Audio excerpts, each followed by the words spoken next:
Well, hello there, friends. It is a solo episode, and I am breaking into and interrupting our celebration of Pride Month to honor my father, because just on Sunday, it was Father's Day.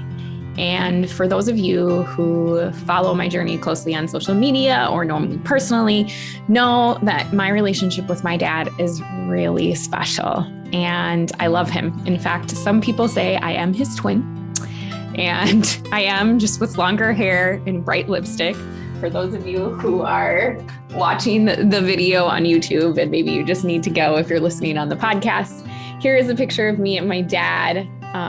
Actually, this was a gift that he gave me just last year for my birthday. And honestly, a picture in a frame of me and my dad when I was a little girl is the best gift that I've ever had. And part of that reason is my dad, I know, won't be here forever. And for some of you, your dad has passed already, and we know that death is inevitable. You see, for my dad, we have very small, sometimes big goodbyes throughout his life. My dad is battling early onset dementia of the Alzheimer's strain, and it's hard. It's hard to see my dad, the man that I always looked up to, who taught me so many things that I now live out in my life daily, start to fade away to the outside world. He's still in there. In fact, I'm convinced he'll never forget me. I'm his only child. I'm his only daughter. I am his best friend. And he is mine. Although I didn't get to have the same conversations with my dad that I always have, throughout this podcast, you're going to be interrupted by one conversation I recently had with my dad. Now, conversations for us don't flow anymore like they used to. And really, if I'm being honest, maybe they never really did, because we both bounce all over the place when we are passionate about different things. But just recently, I was able to, after 12 months of quarantine and being very safe with my parents because of COVID, I was able to, now that we're both vaccinated, spend an entire day with my dad. Well, my mom got to spend time with her cousin and visit her mom. So my dad and I sat at my kitchen counter having some great conversation. It's not just the music, it's the ideas, and the ideas are so, well, we know exactly what the Beatles did, and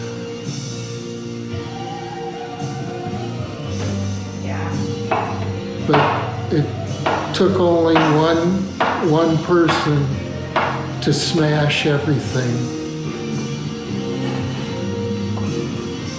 Sometimes it just takes making a difference, right? Yeah.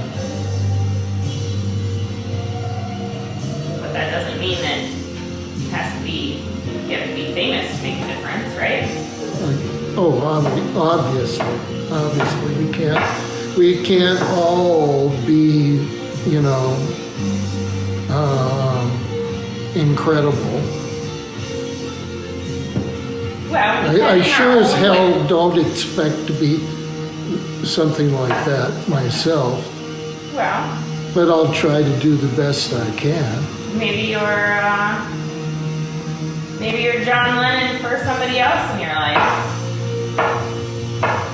You taught me a lot. Yeah. And part of throughout this journey with my dad, he has said multiple times to me, I just want to be able to leave you a legacy. And a lot of times, especially in my own profession, this is a legacy my dad means financially. He gets very caught up on wanting to be able to leave me, my mom, my girls in a financially thriving space. And for those of you that don't know, my dad is an incredibly talented artist. He has musician skills and one of the most creative and intelligent individuals I've ever met in my entire life. And Although following his passion was always something that he did with no apology and just really living out his purpose every day of his life, no matter what it was that he did, it didn't always have a return on investment for him. And unfortunately, it didn't create a lot of wealth and a lot of stumbling points from a financial standpoint. My dad had a lot of money misnomers based on his childhood and some of the trauma he had growing up. And I can see that now looking back. That being said, we have a conversation about legacy and impact and what that looks like. And my dad, or as I call him, Daddy, he taught me how to live the life I am and be the person that I am, which is more than any money he will ever give me. And so I remind him, try not to get choked up while talking about this. I remind him that I am his legacy. And the business that I am building and the lives that I am able to impact are because of the things that he taught me. You see, my dad growing up was so special in lots of ways. There were things that, maybe weren't traditional parenting styles. My dad was very laissez-faire. He had a short fuse. He yelled and was very passionate. He's not Italian, but I assume having a best friend growing up who was Italian, I felt that my dad fit very much into that element of this big personality and boisterous, yet also so emotionally in touch with his feelings. My dad was never afraid to cry in front of me. My dad taught me that men should be in touch with their emotions. And so culture shock for me when I started the dating experience, and most guys didn't want to cry in front of me. I'm like, why don't you want to be in touch with your feelings? My dad is. So that was the culture shock for me. But the other pieces that my dad really taught me were more than what I learned in the classroom. My dad created a lot of educational experiences for me. My dad, being the artist that he was, every piece that he created was with purpose. Every piece that he created, there was immense amount of research behind it and intellectual knowledge that went with it. So for instance, my dad has this series, it's called the Portrait Series. And it has individuals like Martin Luther King, John Lennon.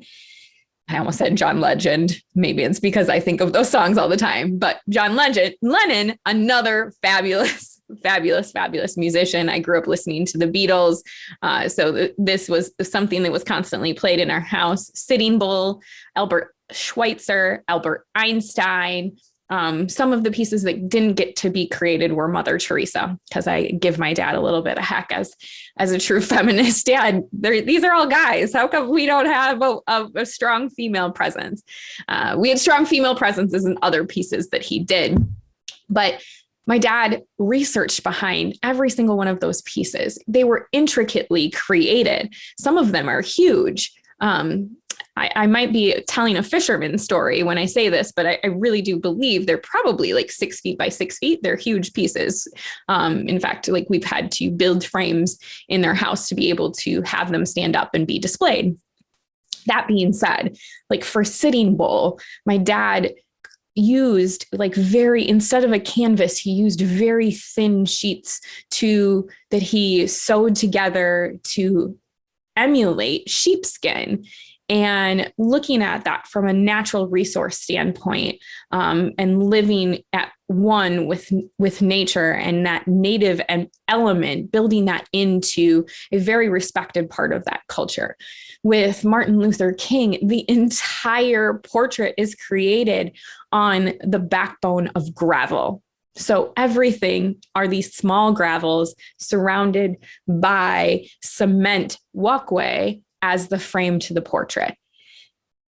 Obviously, emulating the marches, the hard work, the blood, sweat, and tears that went into the civil rights movement.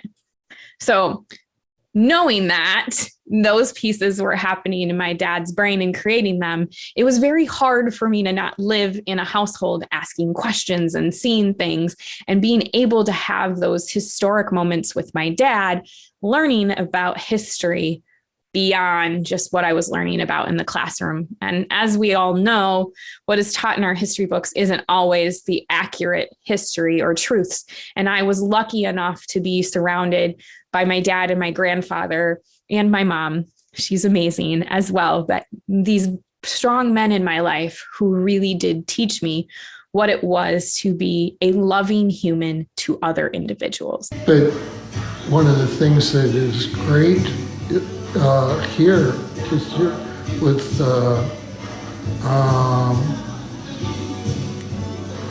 having our friends next door that are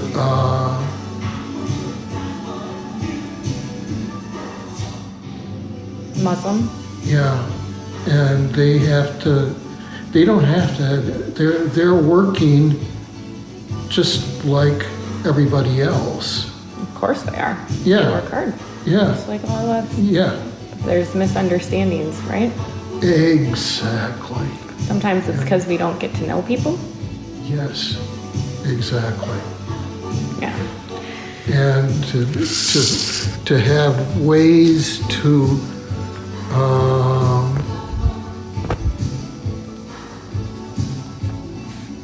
people get, you don't want to push too much, but you want to make it enough to help. And then it can kind of step up gradually. Yeah. Well, sometimes when we learn, some wise soul once told me, when we love people and we listen to them, it solves a lot of problems. I don't know who that guy was. Right. Thank you. You see, my dad wanted me to explore every part of my life and make choices. So rather than tell me how to live my life, my dad brought me into experiences and created opportunities, whether it be with me discovering religion and my faith or different foods to eat. I remember my dad had friends over when I was very young who were from Japan, and we had sushi. I don't, like what other kids my age were doing things like that. That also sparked an element of understanding that other people that may not look like me or my dad or my mom as white individuals deserved respect and honor, and that their lives mattered and their stories mattered. How do we stand for those spaces? How do we use our voice? How do we use our privilege to be able to do those things and make those elements move forward? My dad taught me those things at a very young age by surrounding and purposefully, or maybe not, but I like to think that everything was a purpose in the elements that he surrounded me in, by the faith communities that he brought into my life, by the people that he introduced me to, the conversations that were had in front of me. My dad didn't sugarcoat things for me. Whether that is good or bad, some might say I learned things at a very young age that maybe I shouldn't have. That being said, I think I turned out just fine. I have had levels of therapy, but I don't know if that's always because of my dad, but overall just life experience. And ultimately, my dad loved the living crap out of me. And I saw my dad battle mental health for a very good period of his life. He wanted to be successful and wanted to do things. And I think sometimes the trauma that he had in his life that happened before him and had stigmas attached with them and unsolved or undealt with trauma can result in elements of mental health, depression, anxiety, anger, frustration, things like that that happen. Because of that, I watched my dad have a lot of pain and come back from that pain. My dad is a survivor. He is a thriver. He has been through a lot in his life. And for him to be the dad that he was to me is something that a lot of people can't be. My dad was the one I could call, and I knew that he would be there to listen without judgment, which is something very different than other relationships that I had in my life. But my dad didn't judge anything that I ever did. It was more so, what could you learn from this situation, kid? How could we do this differently? What can I do to support you? I know you're crying and you're upset right now, but how can we find laughter or joy? And I learned an awful lot in college, and you learned a lot in college. I had a lot of trouble in college too. Did you get in a lot of trouble? Of course I did, Dad. I'm your kid. Pissed some people off because I was too opinionated about things. I made people think. I asked questions. You're my girl. Yep. Always will be, Dad. Yes. Yes. Always will be. My dad's favorite story, and he tells this quite often, is one of, and I don't remember how it started, but I probably needed a good laugh, or I was being stubborn and not wanting to listen to something that he might be telling me, because I can be a bit stubborn. For those that you know me, you're probably laughing and saying a bit, but we were living in this artist studio. See, my parents were separated for 13 years of my life. My dad lived in an artist studio in St. Paul, surrounded by many artists. So again, vast array of just different folks that I got to be surrounded by in my life. And you picture like the Friends TV show, that studio, except for so much bigger and not like purple walls. I think maybe my dad would have liked purple walls, but they were all brick exposed walls. 13-foot ceilings, super cool space. Like all my friends were like, oh, can we go to your dad's house? He's so cool. He lets us do anything we want to. And then my mom lived with my grandpa in Southwest Minneapolis. So for those periods of time in life, I was moving back and forth. And a lot of times I was very stressful. And growing up as a teenager, hormones, all of the things, relationships, and for me, boys, and, relationships with my girlfriends as well were very stressful. And I was someone who was a people pleaser, and recovering people pleaser now, wanted to make people like me. And so I think that there was an element there that started this whole day for my dad and I. And he always wanted to make me laugh and smile. He always told me that I was the most beautiful woman in the room. And we were probably joking back and forth. And I was like, whatever, Dad, that's not what actually happened. Like, that's not the truth. And he sprinkles some water at me, just takes he's probably washing dishes. I think that's probably how it started. I know how it ended. And he just like gets his fingers wet and he flicks water at me. Like, what are you talking about, kid? Come on. Yeah, you are. And I was like, how rude, how rude. Totally pulled a Michelle from Full House, for those of you that watched that show back in the day. And I did it back to him. And then he takes like a cup and he splashes water at me. And then I'm like, oh no, we're like really going to have a water fight. Mind you, we had cement floors because it was an artist studio. So we turn out to have this huge water fight in his space, laughing hysterically, really transforming whatever mood that I was in into an even better mood, and remembering that it was okay to have joy in the space of sorrow or pain or frustration or whatever it might have been that I was struggling with at the time. That being said, water wasn't good enough. Like, we had got to like pots and pans full of water, dumping them on each other. And My dad picks up a banana that had been sitting on at the time, the dishwasher sat in the middle of the kitchen. And he picks up this banana and he just chucks it at me. And I'm like, you just throw a banana at me. So I pick up the banana and I throw him back at him. My dad's kind of a big kid. So it's probably where I get my big cadence from too.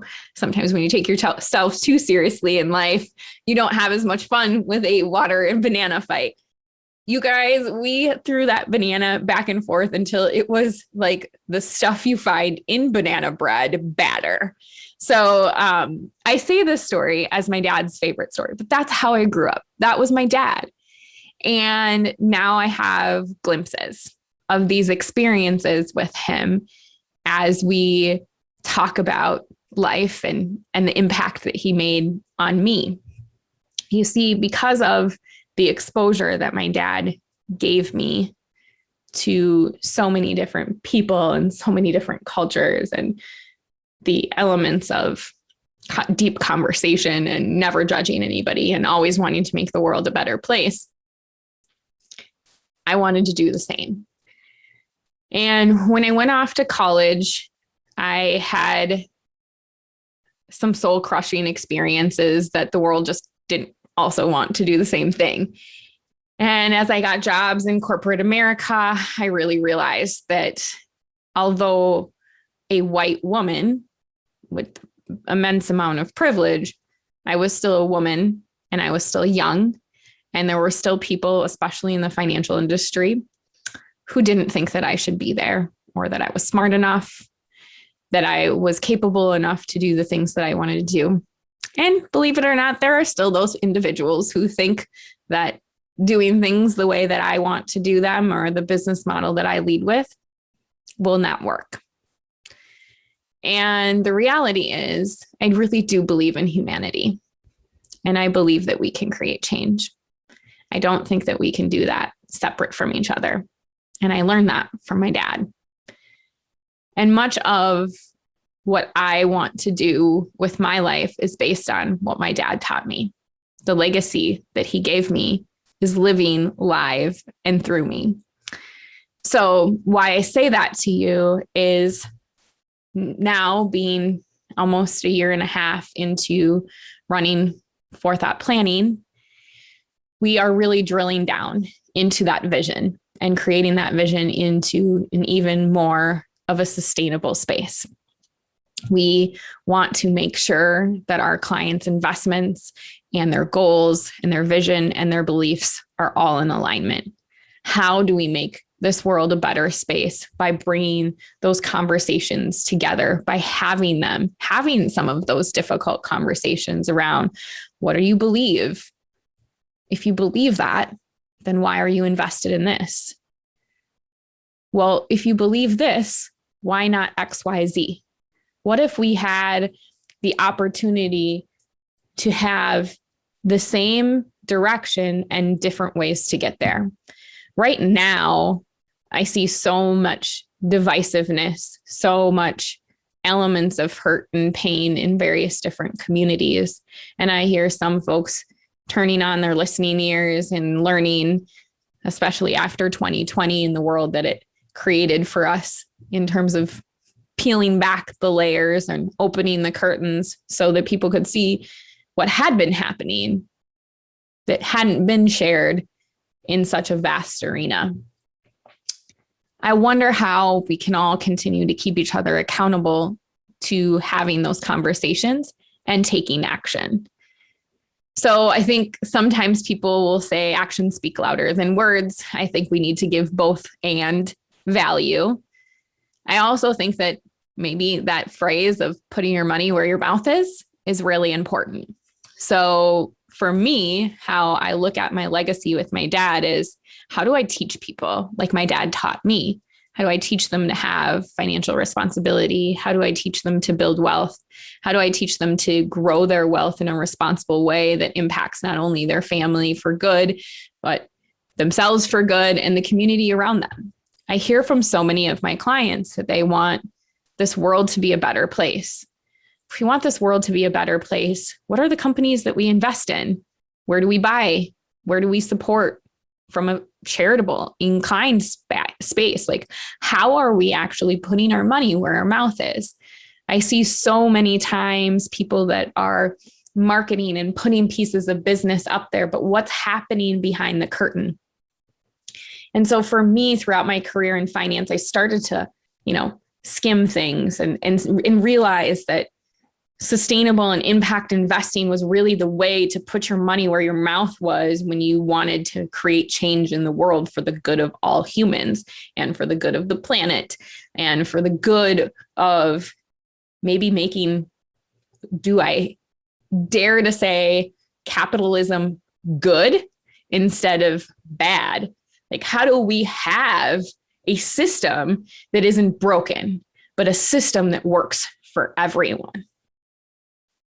Much like my dad was teaching me from an artistic standpoint, but translating that into the aspect of how do I take my business and move in that direction? And for me, I look at it in the space of how do we create change with the largest amounts of money that we have invested. 401k plans, pension plans, retirement plans are some of the largest assets that we have in this country. Yet, how are they invested? You see, let me break this down for you. When you create an investment strategy and you buy a company, and I see so many folks out there who are like, I want to day trade. I'm going to buy GameStop. I'm going to do these things.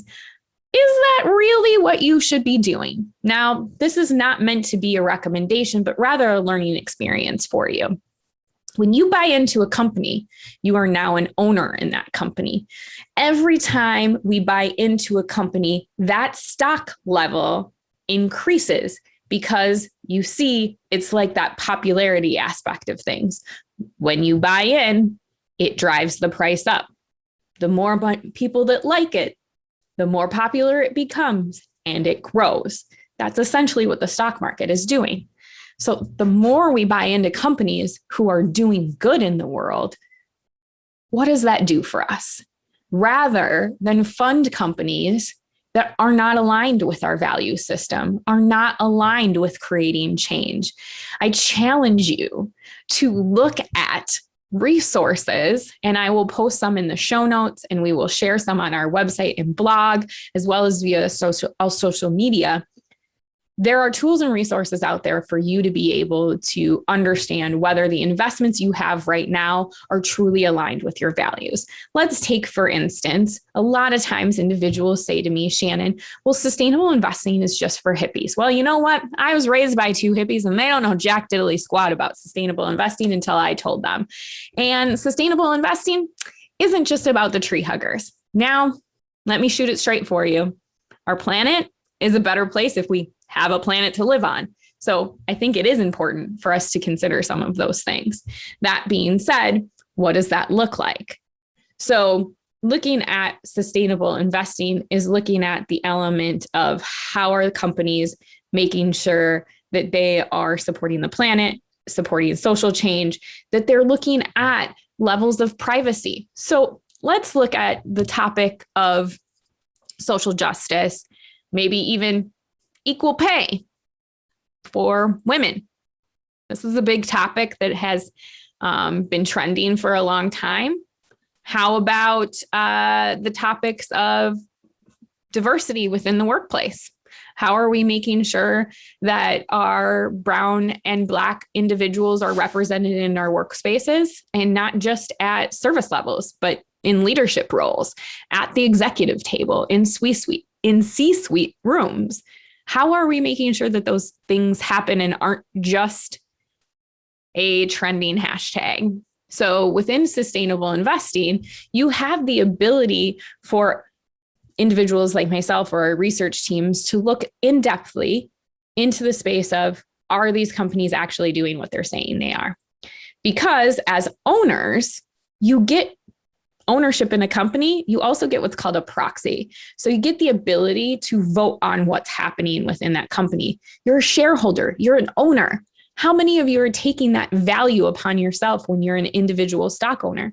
Or when you get those things, you're like, I don't know what to do with this. I'm just going to throw this away. Well, then you're throwing away a vote and you're throwing away that opportunity. The reality is the majority of our investments are invested in mutual funds, which means you don't necessarily have that vote, but somebody at that mutual funds table does. And how are they advocating for it? How do you know that they want the same thing that you are? So it's a layered effect, my friends, and we need to educate ourselves in a better space. So I find myself at this crossroads of what do I do and how do I move forward? How do I bring about the legacy of my father and what he taught me? I couldn't do that in corporate America. It just wasn't possible for me in the space that I was. I'm incredibly grateful for the experiences that I had, the people that I met, and the opportunities that I had. I just knew that that wasn't the space for me to be able to do this. And then I launched Forethought, and this was the opportunity for me to really step into that space. Was I scared? Absolutely. And I watched my dad his entire life be happy with the choices that he made from a professional standpoint. He may not have always been making buco bucks. He might have just been able to survive. And at some points in time, maybe not even that. However, for me as a financial planner, I didn't go blind into this situation. I clearly had a plan of action. I am also a go-getter. So I had a business plan and I knew how to act on it. And 13, 14 months later, I can tell you that the business is thriving. And I'm thriving because I get to do and live out my purpose every single day of my life. And part of that is the strength and belief that my dad instilled in me. So I wanted to pause in our month of June, and I would be remiss if I didn't honor him in the space that he has taught me to grow, the space that he has allowed me to mess up and be messy, and allowed me to cry and be vulnerable. And those times that he cheered me on, I will never forget that. And I will choose to live that out every day of my life. So I ask you this, friends. How will you live your purpose? How will you make those actions speak louder than words? How will you put your money where your mouth is? How will you make this world a better place than when you came into it? Because my dad, Mike Vai, may not have produced millions of dollars in a legacy to me and my children, but he produced a legacy that will lead far beyond my family, but into, I hope, your home and the homes of others as we continue to provide you education, opportunities, and empowerment. Cheers, Dad. Cheers. No, give me your mug. Tap your mug. No, your mug. Get your mug. Lift it up. No, lift yours up. Now. There you go. Okay. Cheers. Thank you. Mm-hmm.